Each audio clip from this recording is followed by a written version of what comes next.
네, 안녕하세요. 3시엔 증권통 김수경입니다. 지난 이틀간의 상승 이후에 오늘 시장에 다시 브레이크가 작동이 됐습니다. 하지만 그 브레이크라기보다는 약간의 좀 속도 조절 차원에서 오늘장을 좀 바라보고 있는 시각이 많은데요. 3월장 시작은 미약했지만 향후 좀 긍정적인 흐름을 기대해 볼 수 있는 요인들이 실제로 많습니다. 일단은 국내 증시를 왕따로 만들었던 외국인과 환율 등의 영향력이 좀 축소가 되고 있는 시점이고, 무엇보다 중국과 미국, G2의 경기 회복에 대한 기대감이 근간이 되면서 3월장 무난한 상승 전개시킬 것이라는 분석이 많이 나오고 있습니다.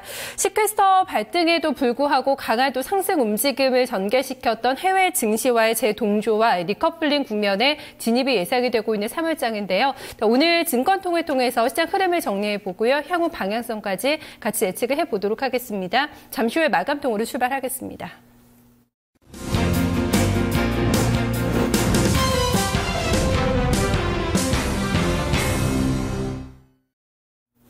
네, 오늘 현물시장 좀 약한 움직임이 나타났습니다. 그럼에도 불구하고 중소형주의 좀 시세는 살아있는 모습이었는데요. 오늘 짝을 여인수 전문가와 함께 좀 갈무리해 보겠습니다. 전문가님 안녕하세요.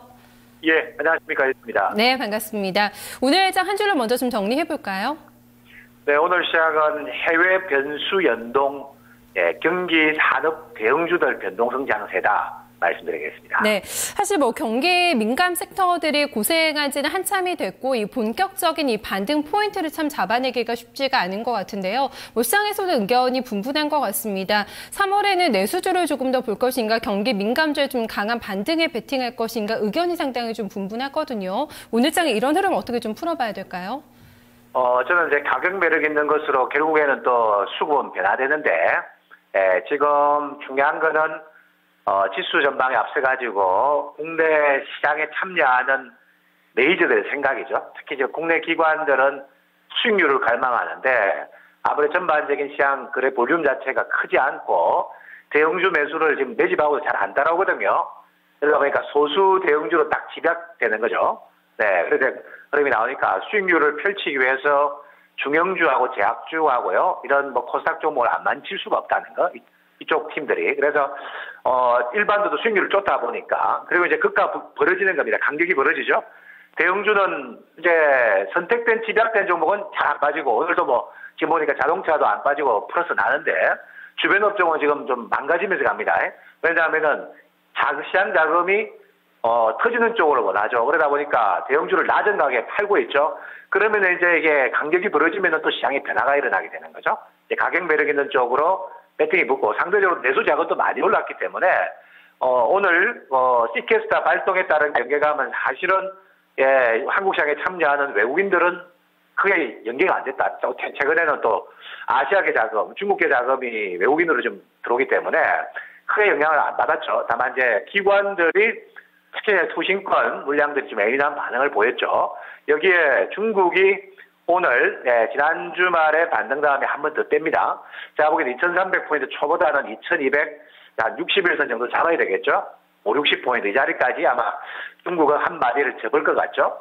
자, 이런 흐름이 나오다 보니까 오늘은 아마 경기 산업재, 건설, 증권, 화학, 철강, 이런 쪽으로 대비하는 업종군들은 변화가 좀 심했고, 환율이 지금 우리가 주가가 올라갈 때는 이제 소폭 조정주다가 주가가 조정되면 환율이 세게 나옵니다. 오늘 우리가 원달러 환율이 지금 1093까지 올라가 버렸죠.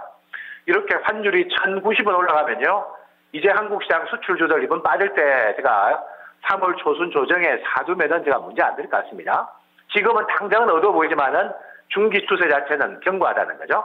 네, 그래서 오늘 환율 강세도 아마 자동차주들이 빠지지 않고 견고하게 플러스를 끝까지 유지해주는 큰 이유가 되었지 않느냐 생각하고 있고, 하여튼 전반적으로는 경기 산업재들의 오늘 조정이 오게 튀었지 않느냐 이렇게 보고 있습니다. 네, 역시나 화학이나 철강 섹터가 지난주에 이어서 여전히 좀 힘을 못 쓰고 있는 사과기업입니다. 좀 자동차주의 시세가 유지가 되면서 그나마 좀 다행이었다 이렇게 풀어주셨는데요. 경기 민감주도 오늘 좀 부진했고, 그래도 코스닥 시장에서 좀 살아있는 종목도 굉장히 눈에 많이 띄었거든요. 업종 어떤 쪽 볼까요? 예, 오늘의 업종은 IT 업종이고요. IT 업종 내에서 좀 구분을 좀 하겠습니다. 지난주까지 매물 소화 완성형들이 오늘 움직였다 이런 말씀드리겠습니다. 네, 오늘 보니까 파트론이 굉장히 또 강하게 마감이 됐더라고요. 카메라 모듈이나 뭐 FPCB 관련 쪽에서는 좀 시세를 강하게 냈다가 한번 눌림목을 줬었거든요. 오늘 다시 굉장히 탄력적으로 움직였는데 강한 상승이 재가동이 되는 거다 이렇게 봐도 될까요? 어떤 시각이세요?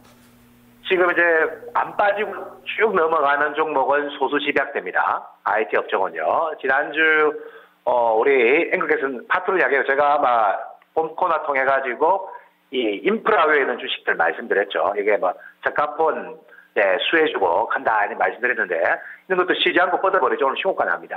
자, 이런 것들은 지금 소수 집약됩니다. 이거하고 나노 신소재, 옥사이드, 산화물 반도체 수요가 늘어날 거다 이런 거고 다른 종목은 매물 소화 과정을 거치는데 아마 지난 목요일 오후에 제가 잠깐 언급했습니다만은 조정을 충분히 받아낸 IT들은 이번 주 제약이 더 터지는 거 갈망하기보다는 이런 거 좀 보자 했는데요.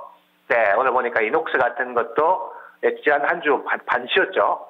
네, 급반등이 나온다든지 한번 다뤄드렸는데 이 특특산 아이메탈 같은 OLED 관련주도 자세히 보시면은 지난 주중 반등 다음에 한 2주간 쉬었단 말이죠. 그죠?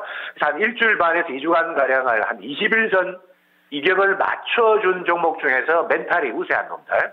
이런 종목들은 IT 오늘 코스닥 지수는 지금 이제 550감을 경계합니다. 왜냐하면 이격 과다에 550은 중기 저항이거든요. 그래서 이제 좀 가격 부담이 있는 놈들은 소수만 종목들이 갖다 보셔야 되겠고, 좀 전에 이야기했던 특선 아이메탈이나 이녹스 같은 지금의 지난 한 주간 매물 소화 과정을 충분히 거친 IT 부품주들은 지수하고 무관하게 제가 생각한 데는 반격을 좀 보여줄 가능성이 높습니다. 휴대폰 케이스 쪽에 또 인탑스 같은 주가라든지.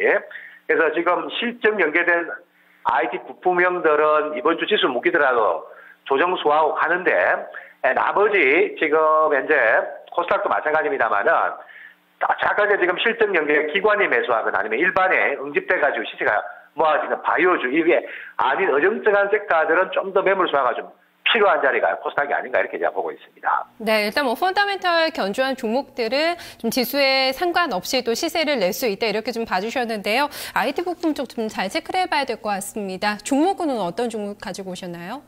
네, 종목은 이번 주도 NHN 또 한번 다뤄야 되겠습니다. 네, 그래서 올해 뭐 들고 있으면 삼성전자 부럽지 않은 주식이다 이 코멘트가 좀 기억에 남습니다. 전문가님 굉장히 좋게 보고 계신 종목으로 알고 있거든요. 외국인들의 특히 수급이 굉장히 요즘에 좋더라고요. 이 시점에서 어떻게 한번 다시 좀 점검해 볼까요?